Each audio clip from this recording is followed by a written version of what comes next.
out of his good heart, he came and backed the beef. He came in the aid of his brother. He doesn't care if there was an army waiting for him. The brother's iman must have been high, Allahumma barik. He came in the aid of his brother. In the process of coming, he ended up coming across someone that he once upon a time knew, and in that process, he got stabbed in the chest. He took one stab, and the blade had two points.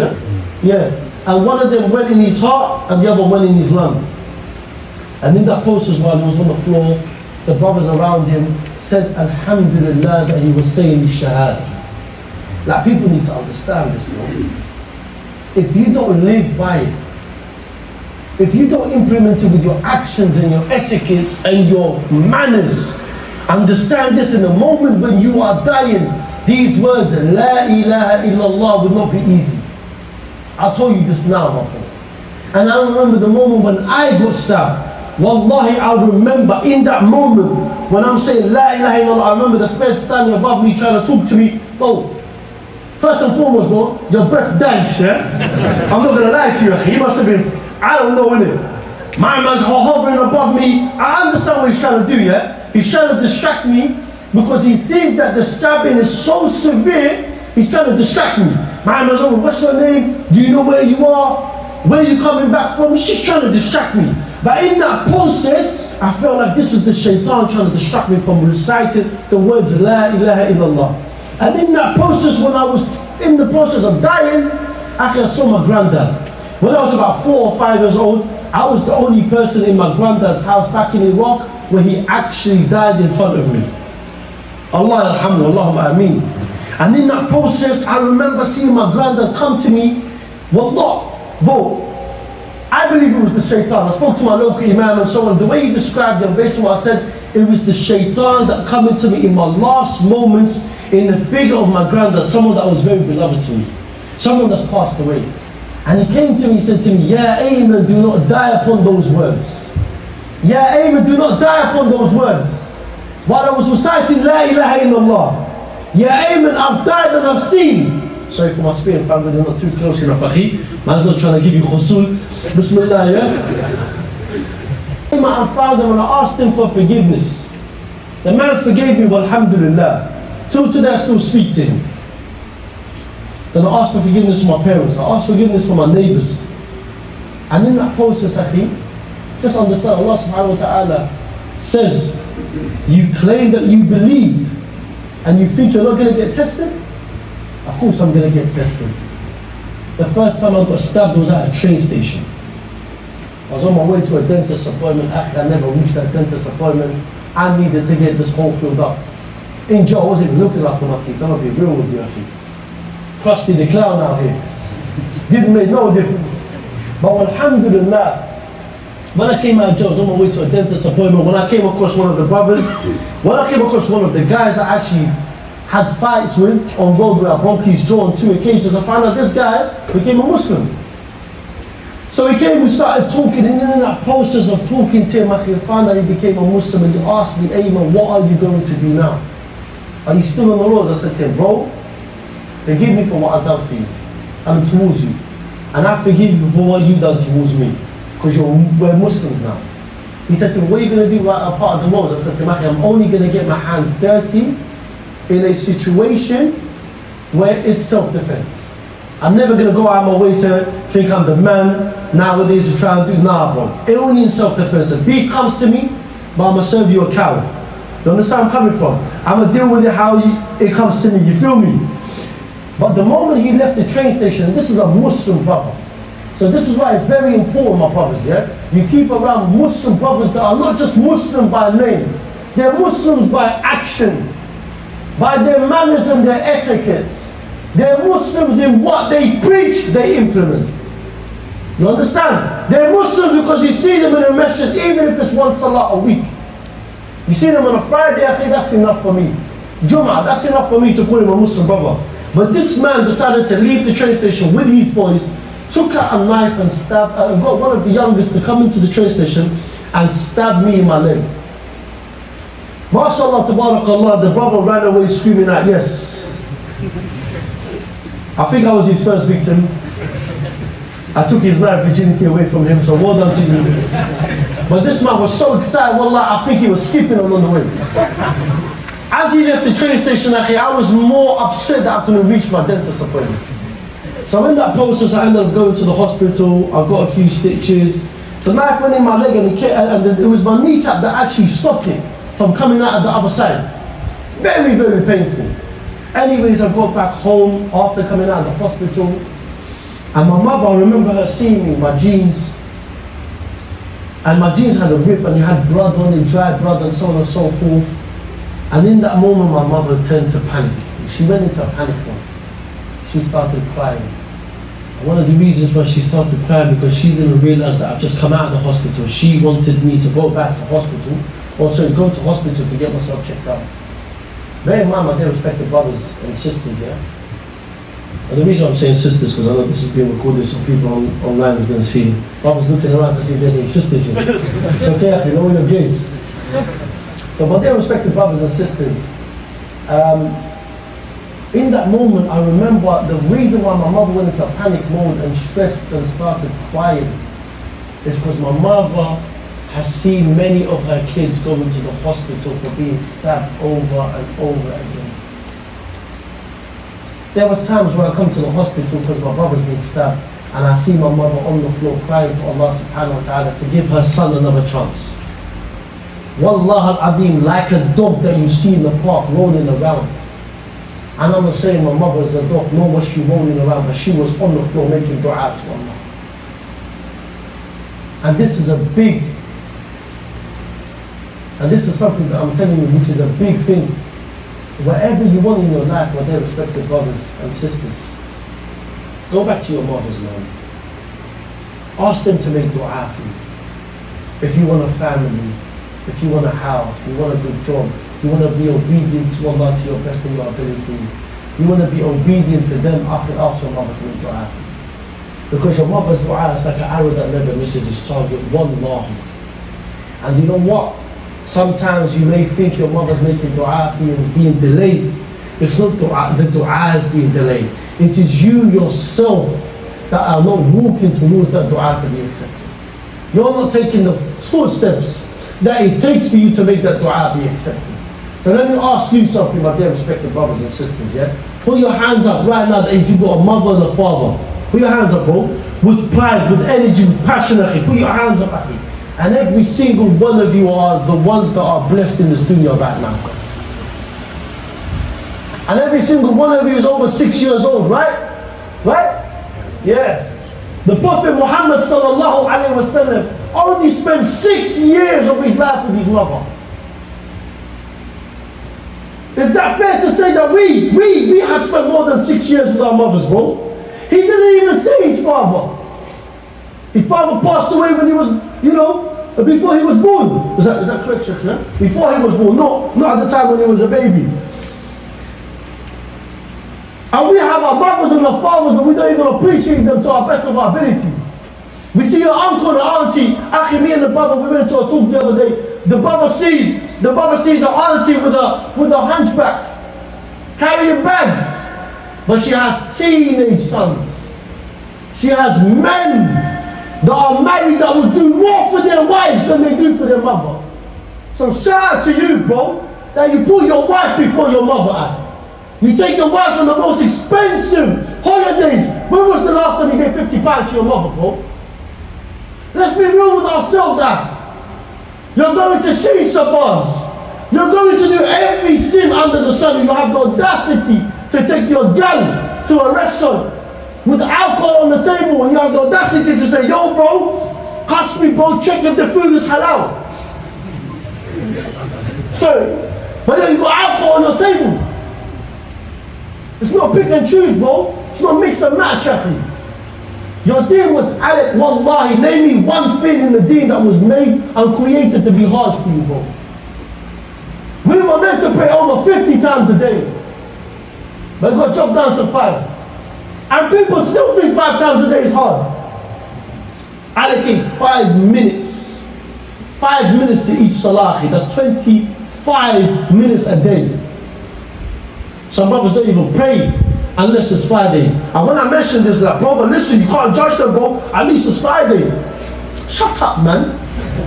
What are you talking about, bro? I understand, alhamdulillah, they're in the masjid. We appreciate that. But what about the other 34 salahs, bro, in your week? What about them? And this is what upsets me, with all due respect to the brothers that are working, the brothers that are on the mopeds. I've seen it happen. Brothers are saying, yo, Akhi, what time is the Jummah? Akhi, it starts at 1:15. No. Not the talk, bro. I'm talking about the actual salah. But it starts at 35, but no, I'd rather, no, bro, listen. You see man that park up their motorbike, still looking at their delivery, and come to the masjid and do what? Wallahi, they're praying with their helmet still on. Akhi, we trying to do headbutt on the floor.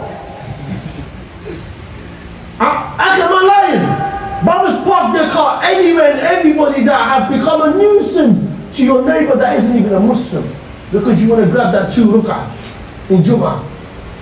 After the pavement has rights over you, the road has rights over you, your neighbor has rights over you, the tree you walk past has rights over you, bro. And brothers are neglecting it. You have the audacity to say, bro, my rights are not being fulfilled in my community. My rights are not being fulfilled at home.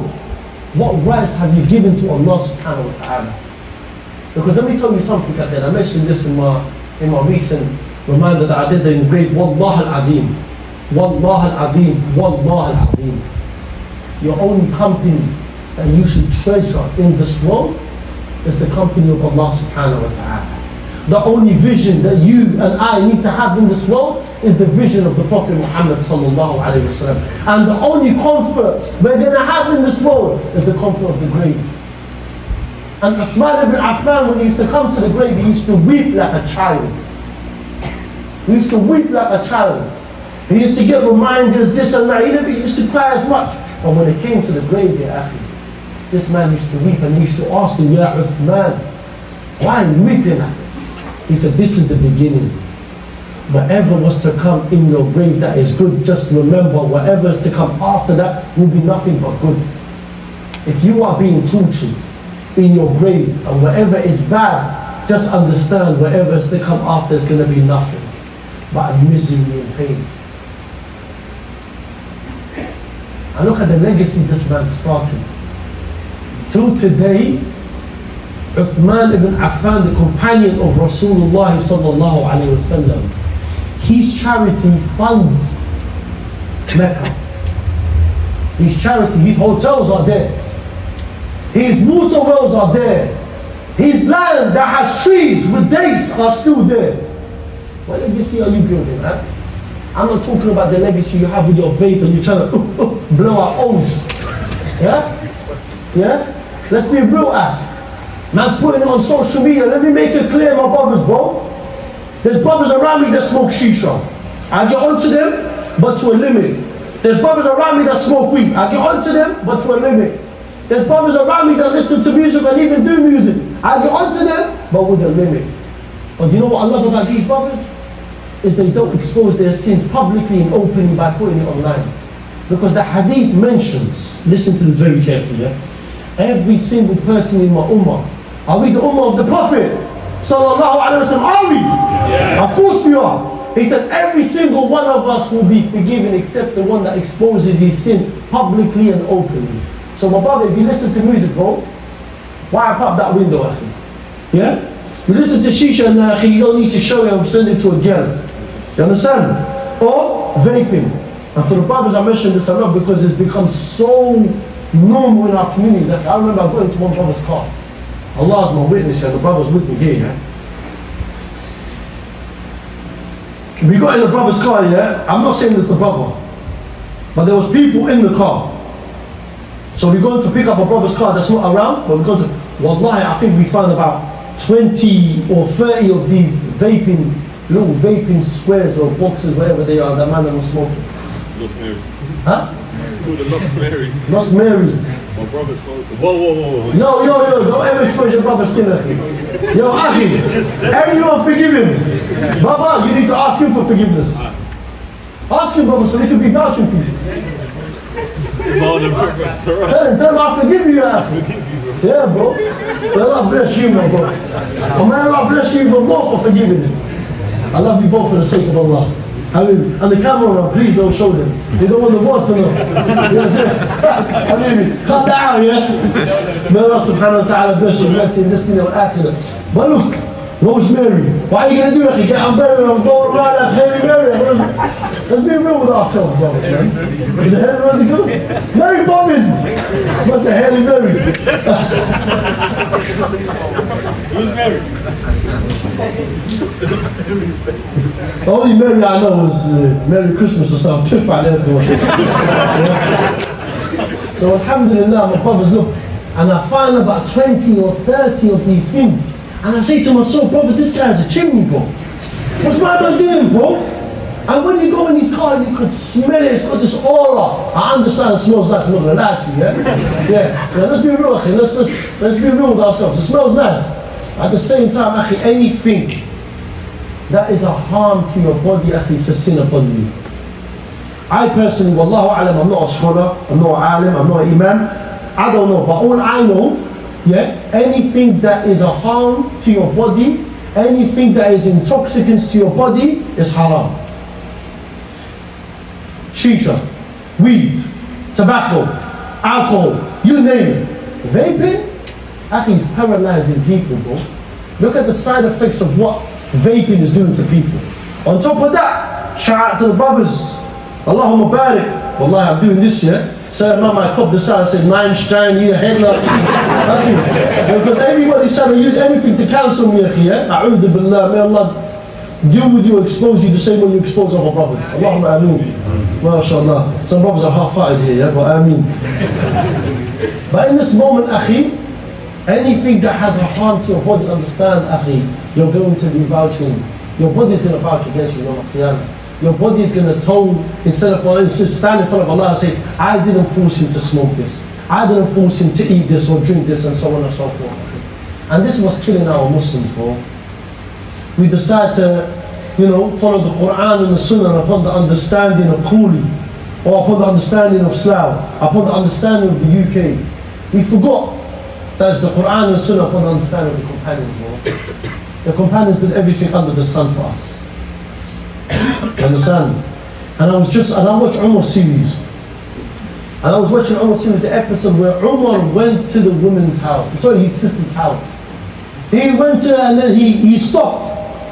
In that process he can read the ayat of Allah subhanahu wa ta'ala being recited. So he listened. Then he stormed in. In that process of storming in, he slapped up his sister. He slapped up his brother-in-law. And he said, are you